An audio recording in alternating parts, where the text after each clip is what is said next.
Halo semuanya, selamat siang. Kali ini kita akan masuk ke topik baru yaitu pendapatan nasional dalam jangka panjang, dari mana dia berasal dan kemana dia pergi. Nah, variabel makroekonomi yang paling penting itu adalah PDB.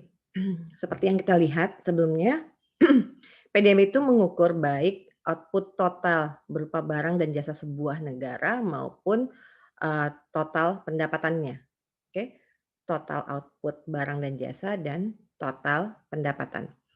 Nah, untuk melihat betapa pentingnya PDB, kita cukup melihat perbedaan antara negara kaya dan negara miskin. Negara-negara yang memiliki PDB yang tinggi itu PDB per orang atau PDB per kapita yang tinggi, maka anak-anaknya misalnya memiliki nutrisi yang lebih baik ataupun warganya itu memiliki memiliki lebih banyak mobil misalnya atau lebih banyak kendaraan per rumah tangga. Nah, tentu saja PDB yang besar tidak memastikan atau semua warga negara sebuah negara itu bahagia, tapi itu mungkin salah satu resep untuk kebahagiaan yang ditawarkan oleh makroekonom. Nah, dalam bab ini kita akan mencoba menjawab 4 pertanyaan utama. Yang pertama adalah, eee, apa yang menentukan, total output dan pendapatan dari sebuah perekonomian. Yang kedua, pertanyaan kedua adalah bagaimana harga-harga dari faktor produksi itu ditentukan dan bagaimana pendapatan total itu didistribusikan. Yang ketiga, bagaimana menentukan permintaan barang dan jasa, dan yang keempat, bagaimana keseimbangan barang di pasar barang itu tercapai. Ya. Nah, untuk menjawab pertanyaan-pertanyaan ini, kita harus memeriksa beberapa atau bagian-bagian yang berbeda dari ekonomi atau interaksi ekonomi. Nah, tempat pertama yang baik untuk memulainya adalah melihat diagram ini, diagram alir ini. Nah, di bab sebelumnya kita pernah melihat diagram alir ini kan.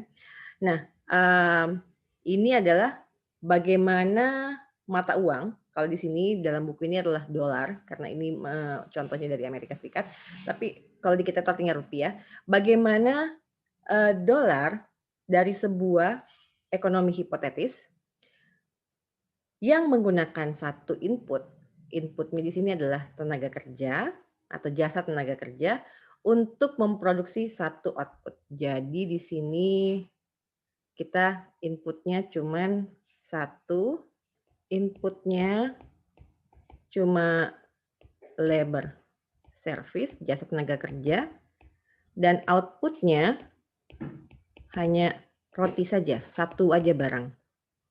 Oke. Nah, gambar ini memperlihatkan bagaimana ekonomi real itu berfungsi. Dia menunjukkan hubungan antara aktor-aktor ekonomi, yaitu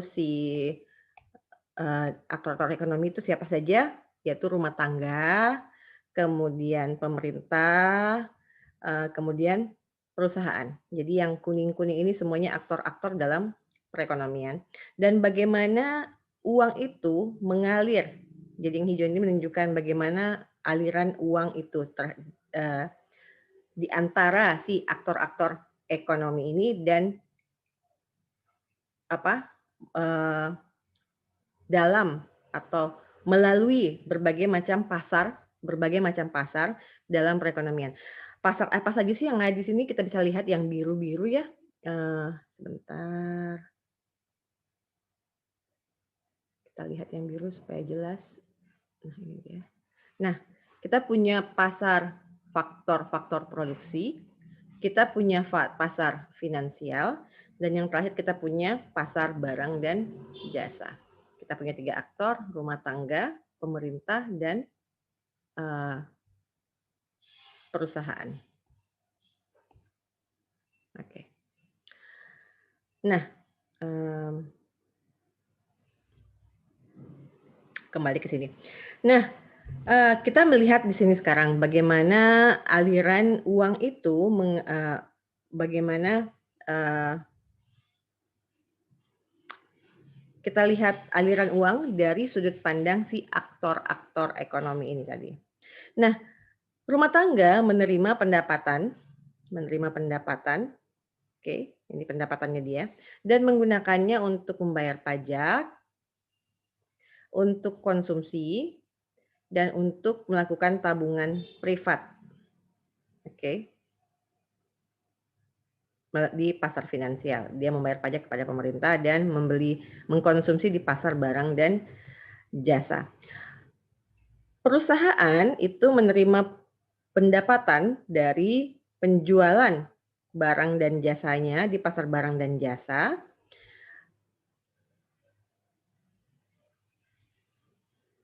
dan menggunakannya untuk membayar faktor-faktor produksi. Nah, baik rumah tangga maupun perusahaan itu meminjam di pasar finansial, melakukan peminjaman di pasar finansial untuk membeli barang-barang investasi seperti rumah untuk rumah tangga ya, dan pabrik untuk si perusahaan. Nah, pemerintah itu menerima pendapatan melalui pajak dan menggunakannya untuk membayar belanja-belanja pemerintah.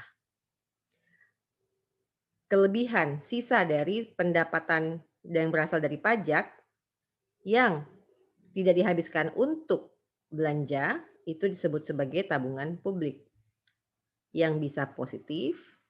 Nah, tabungan publik ini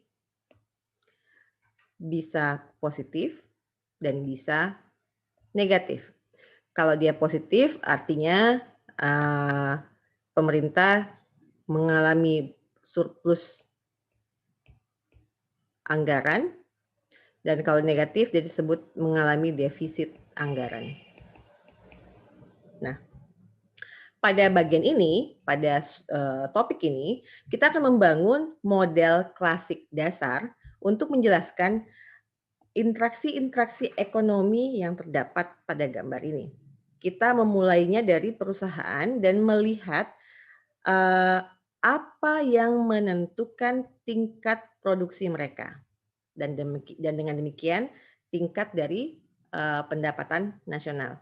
Kemudian kita akan memeriksa bagaimana pasar faktor produksi mendistribusikan pendapatan ini ke rumah tangga. Selanjutnya kita akan melihat bagaimana seberapa banyak dari pendapatan ini yang diterima oleh rumah tangga yang dihabiskan untuk konsumsi dan seberapa banyak yang mereka tabung. Nah, selain itu juga kita juga akan mendiskusikan permintaan yang berasal dari investasi dan belanja pemerintah.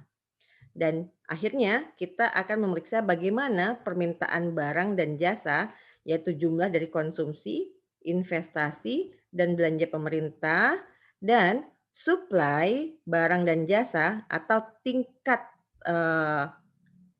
produksi itu berada dalam keseimbangan.